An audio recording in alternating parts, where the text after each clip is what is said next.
नमस्कार, मैं हूं मंतशा आपके साथ। तो अब वक्त है बुलेटिन का। शुरुआत करते हैं हरिद्वार से। हरिद्वार के प्रेम नगर आश्रम के समीप सतनाम साक्षी घाट पर जगजीतपुर के दो सगे भाई नैतिक और हर्ष गंगा जी नहाने पहुंचे थे। इसमें अचानक से बड़े भाई को डूबते देख छोटे भाई ने भी गंगा में छलांग लगा दी। आसपास मौजूद लोगों के शोर मचाया। तब तक दोनों सगे भाई गंगा में डूब चुके थे। परिवार को बच्चों के डूबने की सूचना मिलने पर मौके पर परिवार सहित स्थानीय लोगों का हुजूम जमा हो गया। दोनों सगे भाइयों की डूबने के कारण लोगों को जैसे ही पता चला, सभी लोग गंगा किनारे उमड़ पड़े। फिलहाल पुलिस द्वारा लगातार दो सगे भाइयों को ढूंढने की तलाश जारी है। मौके पर स्थानीय लोग और परिवार के लोग फिलहाल दोनों बच्चों की तलाश में जुटे हुए हैं। दोनों भाइयों के डूबने के बाद परिवार का रो रो कर बुरा हाल है। मिली जानकारी के अनुसार ये परिवार देहरादून से कुछ महीने पहले हरिद्वार रहने के लिए आया था।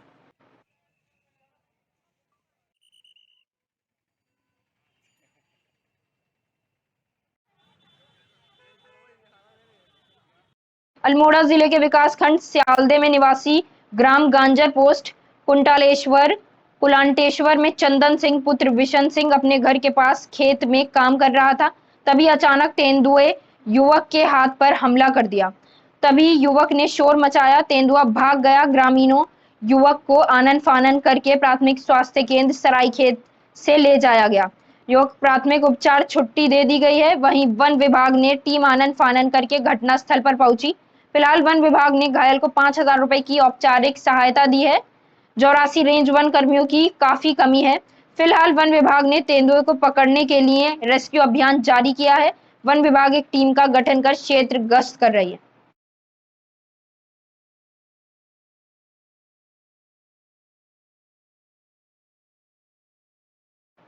प्रदेश पुष्कर सिंह धामी के द्वारा मुख्यमंत्री बनते ही रानीखेत के रोडवेज डिपो को भवाली डिपो में विलय कर दिया गया है। रानीखेत और भवाली का रोडवेज डिपो रामनगर डिपो के नाम से जाना जाएगा। जी हां, उत्तराखंड परिवहन विभाग ने इस बाबत शासनादेश भी जारी कर दिए हैं। इधर सरकार के इस तुगलकी फरमान से ग्रामीणों में भारी आक्रोश है। रानीखेत के पूर्व विधायक करण मेहरा के नेतृत्व में व्यापारियों व नागरिकों ने तहसील में प्रदेश की भाजपा सरकार के खिलाफ प्रदर्शन किया। पूर्व विधायक ने कहा कि सरकार साजिशन यहाँ के कार्यालयों को समाप्त कर रही है। पहले उद्यान निदेशालय को देहरादून शिफ्ट करने की बात कही जाती है, तो वहीं अब रानीखेत के रोडवेज डिपो को भवाली डिपो में विलय किया जा रहा है। एक और रानीखेत वासी जिले की मांग कर रहे हैं, तो वहीं सरकार यहाँ के विभागों को अन्यत्र शिफ्ट करने में तुली हुई है। उन्होंने कहा कि जब जब रानीखेत में भाजपा के नुमाइंदों ने प्रतिनिधित्व किया है, तब तब यहां से विभागों का विलय हुआ है। साथ ही पूर्व विधायक मेहरा ने कहा कि रोडवेज डिपो के लिए जल्द ही एक शिष्टमंडल लेकर मुख्यमंत्री से मिलेंगे।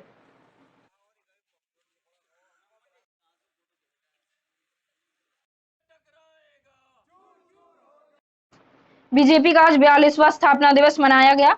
भाजपा प्रदेश कार्यालय पर भाजपा का झंडा आरोहण किया गया। प्रदेश अध्यक्ष मदन कौशिक और संगठन मंत्री अजय कुमार ने झंडा आरोहण किया। प्रदेश कार्यालय समेत सभी जिला मुख्यालयों पर पार्टी झंडा फहराया जाएगा। सभी कार्यकर्ताओं को अपने अपने घरों पर पार्टी झंडा लगाने के निर्देश भी दिए गए हैं। भाजपा प्रदेश कार्यालय में भाजपा के प्रदेश अध्यक्ष मदन कौशिक और संगठन मंत्री अजय कुमार झंडा आरोहण करेंगे। स्थापना दिवस के मौके पर प्रदेश के प्रधानमंत्री नरेंद्र मोदी के संबोधन को वर्चुअल माध्यम से कई जगह पर सुना भी जाएगा। देहरादून में भी निजी फार्म पर कार्यक्रम का आयोजन किया गया है।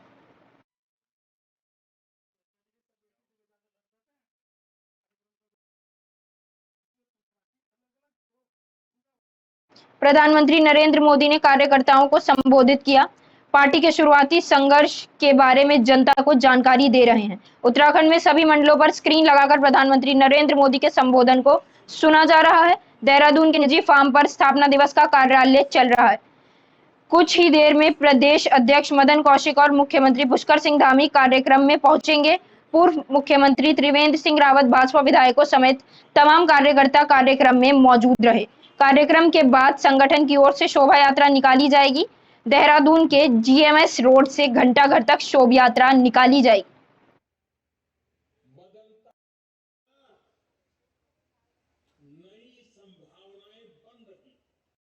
गदरपुर के वरिष्ठ अभिवक्ता नरसिंह की एक किताब से अध्याय दहेज के फायदे पर अपनी आपत्ति व्यक्त की है। वरिष्ठ अभिवक्ता आरपी सिंह ने कहा कि राज्यसभा सांसद प्रियंका चतुर्वेदी ने एक मुद्दा उठाया जिसमें यह बताया गया है कि नर्सिंग की एक किताब में दहेज के फायदे गिनाए गए हैं जो कि पूरी तरह गलत है। दहेज को हतोत्साहित करने की बजाय नर्सिंग जैसे सम्मानित पैसे और किताब से लिखा हुआ है तो वह पूरी तरह गलत है और इसका कड़ा विरोध भी किया जाना चाहिए और इस पाठ्यक्रम से इसे तुरंत हटा दिया जाना चाहिए। वरिष्ठ अभिवक्ता आरपी सिंह ने कहा कि दहेज लेना और देना कानूनी तौर पर पूरी तरह गलत है, लेकिन यदि किसी किताब में छपा हुआ है तो अधिकारियों की गलती है। दहेज प्रथा समाज की एक कुरीति है। हमारे कानून के मुताबिक दहेज लेना और देना अपराध माने गए। पूर्व में समाज सुधारकों ने, समाज के हितैषी लोगों ने इस कुरीति को ख़त्म करने के लिए प्रयास किए और ये कुरीति ख़त्म करके इसको अपराध घोषित करते हुए कानून बनाया गया। आज इस सभ्य पढ़े लिखे समाज में अगर हम दहेज की बात को बढ़ावा देते हैं या दहेज का होना अच्छी बात करते हैं तो निश्चित तौर से समाज हित में नहीं है और निंदनीय है।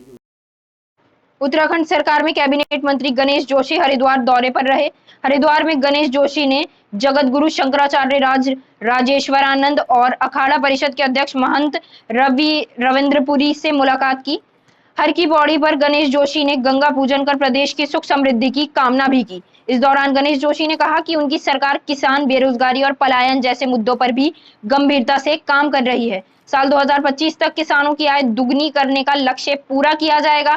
पहाड़ से पलायन जैसी गंभीर समस्या के निदान के लिए पहाड़ के किसानों की फसल का उचित मूल्य भी दिलाया जाएगा। पहाड़ के किसानों को आधुनिक कृषि के तौर तरीके सिखाए जाएंगे। इसके साथ ही उन्होंने बताया कि 2023 के अंत तक देहरादून में उनका ड्रीम प्रोजेक्ट सैन्य धाम पूरा हो जाएगा। उन्होंने साफ तौर पर हिदायत दी कि उत्तराखंड में बेईमान अफसरों को बर्दाश्त नहीं किया जाएगा। अफसरों को कह दिया गया है कि ऐसी नौबत न आने दी जाए कि मंत्रियों को उनसे ऊंची आवाज में भी बात करनी पड़े। कैबिनेट मंत्री आए थे, उन्होंने हमसे आशीर्वाद लिया है, माता जी की कृपा उनके ऊपर, उनको जो वहाँ का पद अच्छा उनको मिला है पद, तो इसलिए वो आए थे। बाकी कोई खास विशेष हमारे भी कोई बात नहीं हुई है। गुरु जी, गोरखपुर में घटना हुई, गोरक्षनाथ आश्रम पे घटना हुई, एक आतंकी जिसके आतंकी कनेक्शन भी कहीं ना कहीं सामने आ रहे हैं। देखिए, जो गोरखपुर की जो घटना हुई है उसकी हम निंदा करते हैं, परंतु जो घटना हुई है इसका जो है इसके लिए क्या कहें हम, इसमें मतलब समर्थ नहीं है किसने क्या किया। इसकी जो मतलब आगे चल के जो हमारे योगी जी है इसकी जांच हो रही है और जो भी होगा उसके लिए सही नहीं। और प्रधानमंत्री जी का जो सपना है कि किसानों की आय दुगनी होनी चाहिए,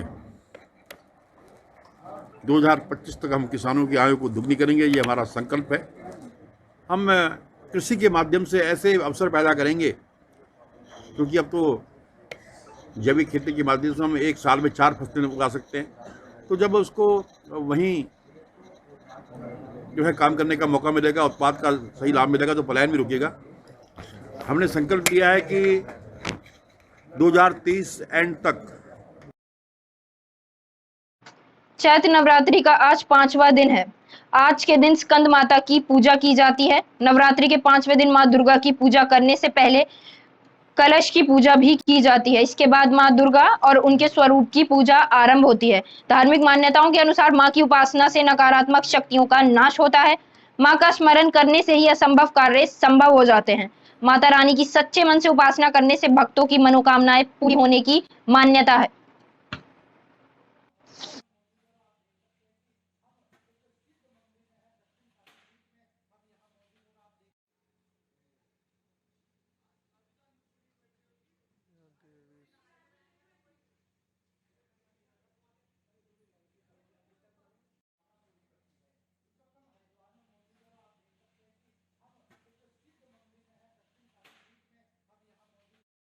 लक्सर तहसील में लेखपाल संघ की उपशाखा के पूर्व अध्यक्ष कुलदीप सिंह पिछले साल सेवानिवृत्त हो गए थे।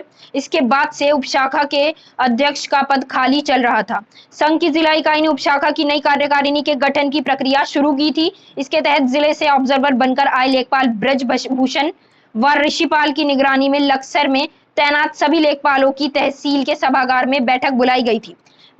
सबसे पहले मतदान कराए बिना ही सहमति के आधार पर पदाधिकारियों का चयन करने पर विचार किया गया। इस दौरान लेखपाल नीरज तोमर को लक्सर उपशाखा का अध्यक्ष बनाने का प्रस्ताव रखा गया। बैठक में उपस्थित सारे लेखपालों ने प्रस्ताव का अनुमोदन भी किया। इसके साथ ही पंकज कुमार को उपशाखा का उपाध्यक्ष, योगेंद्र राणा को मंत्री, अरुण कुमार को संगठन मंत्री, दीपक कुमार को कोषाध्यक्ष और दाऊद अली को ऑडिटर बनाने का प्रस्ताव भी सभी की सहमति से पारित हो गया। इसके बाद ऑब्जर्वर ब्रजभूषण व ऋषिपाल ने इन सभी पदाधिकारियों के चयन की घोषणा कर उनको शपथ दिलाकर कार्यभार सौंप दिया।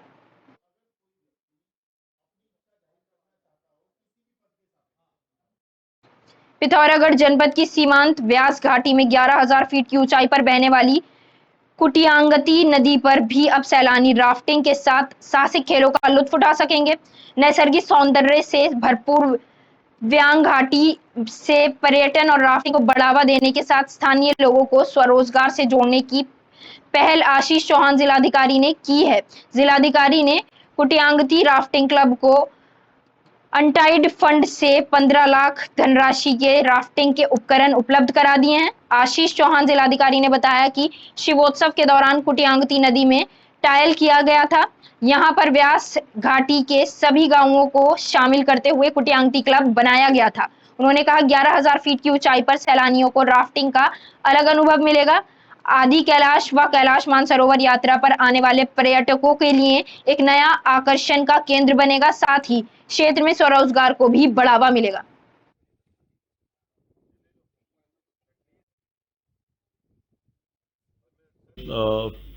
गुंजी में काली नदी से उसका संगम होता है। कुथियांगती रिवर हमारी लगभग 11,000 फीट की हाइट पे बहती है और ये बहुत ही जेंटल फ्लो है इसका। और शिवोत्सव के दौरान हम लोगों ने इसको एक्सपेरिमेंट के बेसिस पे कयाकिंग की थी और वो फिजिबल है वहाँ पे।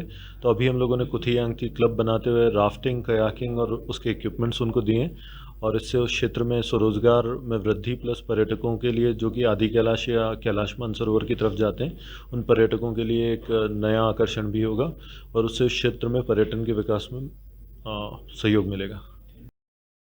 अब खबर उत्तरकाशी से। कोरोना काल में आउटसोर्सिंग से लगाए गए स्वास्थ्य विभाग के कर्मचारियों को हटाने के कारण इन कर्मचारियों का कई दिनों से सीएमओ ऑफिस के बाहर धरना प्रदर्शन जारी है। इन कर्मचारियों का कहना है कि उन्हें दोबारा काम पर रखा जाए ताकि उनका परिवार पल सके। वहीं सीएमओ उत्तरकाशी जी.एस. चौहान का कहना है कि उनके पास इन कर्मचारियों को कार्य पर रखने के लिए 31 मार्च तक के आदेश थे, जिसके कारण इनको हटाया गया है। हम यही चाहते हैं सरकार से कि हमें नियमितीकरण दिया जाए और हमने 2 साल तक यहाँ पे काम किया है और हमारा भविष्य तो एकदम चौपट हो चुका है।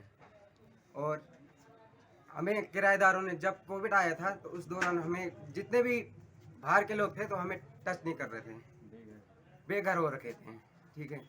और बाद में हमारी सैलरी भी बहुत लेट में आई है।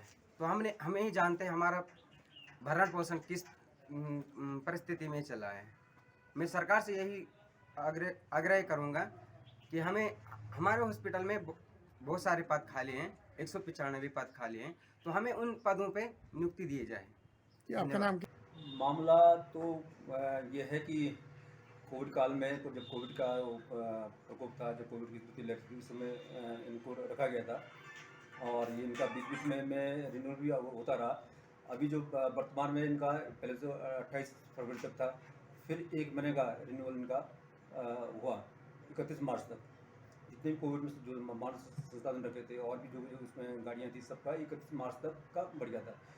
तो इसके बाद ना ही कोई सरकार की तरफ से हमारे पास ऐसा निर्देश है कि कहीं उच्च अधिकारियों कि इनको इनका द्वारा रिन्यूअल, जैसे हमारे पास लेटर आता था कि इनकी रिन्यूअल करने के लिए, इस बार कोई हमारे पास इस तरह का लेटर नहीं आ रहा कि इनकी रिन्यूअल, इनकी सेवा अवधि बढ़ा दी जाए।